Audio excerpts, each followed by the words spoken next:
Hello, LinkedIn Live and YouTube. I should also give YouTube a shout out because we're also streaming on YouTube. We're back for our final day, day 3 here at Web Summit in Vancouver. It's been a lot for the 3 days that we've been here, a lot of energy, a lot of people. And again, for what we're doing here for the CPA Intelligence and Ethics podcast is really focusing on what AI, generative AI, large language models, and other offshoots, including just machine learning and deep learning, are how they're affecting the professional space, CPAs, lawyers, and very informative on that end yesterday. We spoke with Jack Newton, the CEO of Clio, which is originally found itself in Vancouver, providing cloud services to legal, and has now integrated a lot of AI into the processes for legal professionals to speed up some of the work that they do. And it was really interesting talking to Jack and understanding his perspective with the technology and him framing everything for us. And the legal profession and the CPA profession have a lot in common in terms of tasks and the way we go through very analytically and procedurally through different tasks before we get to the place where we bring our professional knowledge or experience. And talking to Jack was interesting because he talked about how when they first introduced the cloud in the legal services, there were a number of individuals that were potentially on the older demographic, or at least had a certain way of thinking about storing information, who said, we cannot store client information on a cloud. And again, there was legitimate concerns around privacy and confidentiality at that time. But there were just a group of resistors that said, we can't do this. And then there were the group of early adopters and then the middle group. And the question I think Jack brought up, and the one that I'm raising, is where do you want to be here? Do you want to be an early adopter of a technology when it comes to AI? Do you want to be at the sort of wait until we're forced into that space because that is the space that everyone adopts? And he was of the mind that you definitely don't want to be in that space where you're just waiting and resisting until you have to adopt a technology. And cloud computing is one thing, and we're in that space where almost all professionals that have information, that have confidentiality and privacy, we use cloud computing services, whatever it might be, Microsoft, Dropbox, and we're past it now. And so we've gotten over that space. But with artificial intelligence, what was interesting with Jack is, again, they're very blunt with this in our interviews that we've had. And we'll post this interview with our podcast, the CPA Intelligence and Ethics Show, that if you're on that other side of, you know what, I'm not going to look at this until I have to, which, to be honest with you, CPAs, lawyers, we might have that as a self-selection, this resistance to change, and what has worked in the past is working for us. And also, to some degree, a reliance on the things that make us professionals that we don't want to think about giving away to technology. So you think about cloud computing, it's that we are the protector of information, of our clients' information, of their privacy. And to maybe work in a cloud space with a third party is giving some of that protection to someone else. And we might want to hold on to that. And there's legitimacy to that. There's professional standards. But there's also moving with the times. And with Jack, what I took away with a lot of the conversations here, yes, there are downside risks to AI and adopting maybe too early. If you're in the professional services space where you have standards and due diligence like CPAs and lawyers, being on the early adopting side or just getting into it and saying, I got to do this right now, you have to make sure in your mind you have some risk assessment, some breaks, because you have to think about your professional responsibilities. So that is a different challenge. But I find the majority of CPAs, and there can be a demographic breakdown here of where each of these groups are kind of more on that wait and see side. And unless you're inside a big four firm, we interviewed Davin, the CTO of KPMG at Tax and Legal here in Vancouver. We also interviewed him in Collision, and we asked him what has changed over a year. And he said, right now, the executives, they're in it now. We know that this is a tool we must use, we must integrate. And he's referring to Clio, their generative AI chatbot that they use inside their tax department. And a year from when we last talked, where he was still sort of getting the top part of the leadership on board, that's changed. They're like, we got to adopt this. They see the upside. And then the practitioner side, he is seeing more of the, okay, I don't always like this. I don't know if I trust this, but I'm more willing to work with this because there's, inside KPMG, that's the push. But if you're not inside KPMG, if you're not working with Clio and you're a practitioner, medium business, that maybe waiting for things to kind of come to your doorstep, I don't know if that's a great place to be. And I think that you'll see that with the conversation with Jack about if you are not supported by a big organization that is helping you integrate AI just by the nature of the profession or the organization, I think you need to be more assertive and understand ways to use this. And to contrast Jack and Davin, who are very positive about artificial intelligence, with Gary Marcus, the professor from New York University, who is not so positive, a skeptic. I think one of the takeaways from this is, again, you don't have to look at a big ask, a big prompt into ChatGPT or Claude or Copilot. Like, hey, complete this corporate tax return. Those are really big things. And again, we don't know if any software should do something like an agent all the way through without human intervention, especially without the CPA point of view or the legal point of view. But those incremental steps along the way, the things that you can use to play and try it out, understand what these tools can be used for, how they're helping productivity, where they fail, don't meet your expectations. I think it's absolutely critical. I worked with a class of auditors last week, and I'll be honest with you, I was surprised that not a lot of them, one, knew their AI policy in their firm, because a lot of organizations now that have scale have an AI policy, whether you can use ChatGPT, whether you have to ask permission from the tech department. But you should know that, because if a firm or your organization is not pushing this on you, but they're saying, hey, we're going to let you use this under certain parameters, you should use the technology under the parameters and the rules and the guidance of your organization. You should absolutely be trying these things out. And I was surprised by this group that they had not done this.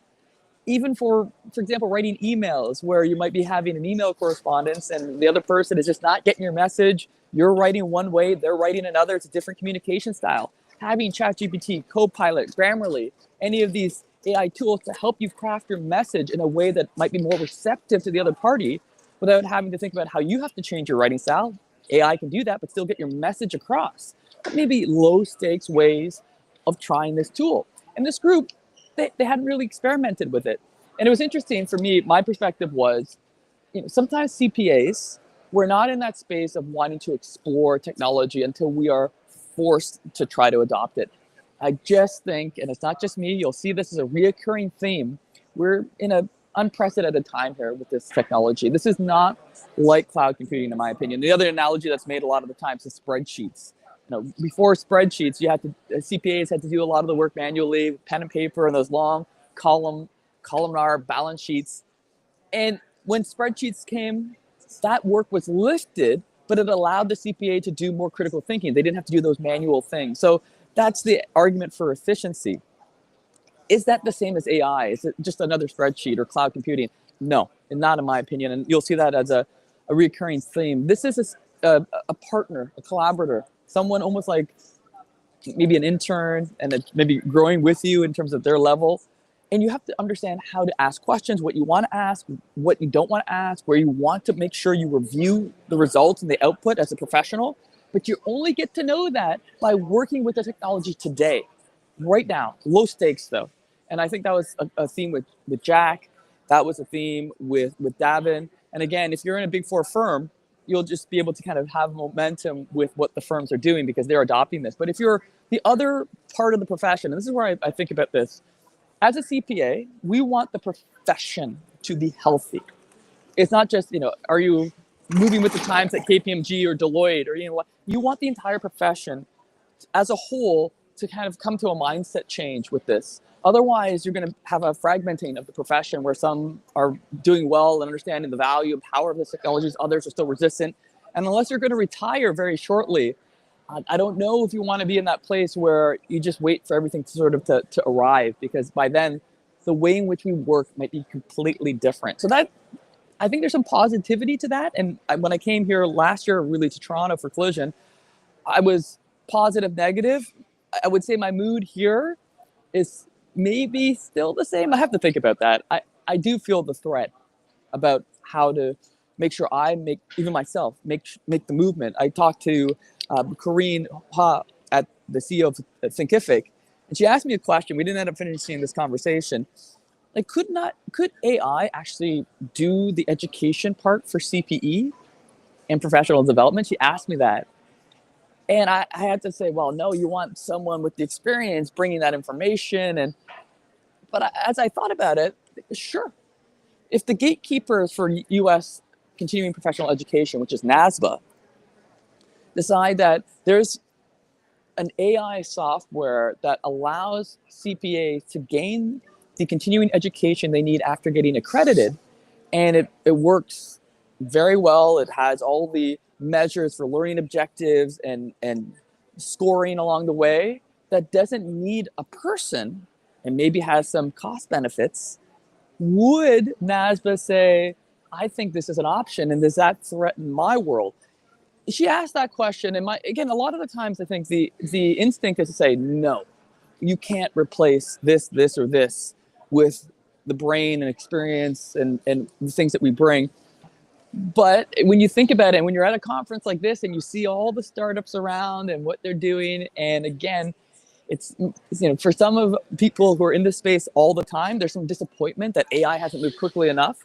But I don't think that's our profession. I think we don't know enough about what's happening, and you'd be surprised. And so the question about where this is all going, and could what I do get shaken up, even myself as an educator here on LinkedIn Live, the answer is yes. And I think it's better to try to understand the changes before that wave hits and you're just confused, because it is a different technological change than we've ever faced. So I don't know if I'm ending this positively or negative. I gave a speech a few weeks ago to the Sri Lankan Accounting Association. I think I ended up a little bit more negative than I wanted to. I'll say this: Vancouver is amazing.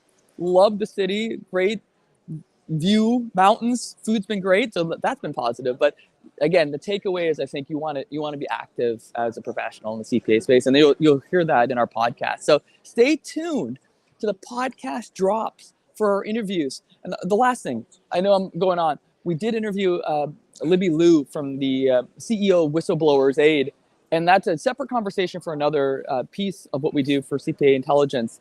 But that was, you might say, what does whistleblowers have to do with AI and technology? And that was an interesting conversation, because right now these algorithms that are being programmed and all of the large language models and how they're being used, there's not always a lot of guardrails on those. And that's one of the conversations we had in the previous tech conference. And there might be programmers and others that see inside these large language models, the coding, and say, I don't know if I agree with what I'm seeing here. I think we're going to see that more and more. And will organizations, tech organizations, provide the space for those people to speak up and make it known inside the organization about those concerns? I mean, those have been raised existentially. We've already seen with Meta and their algorithms as it relates to social media and other companies, not just Meta.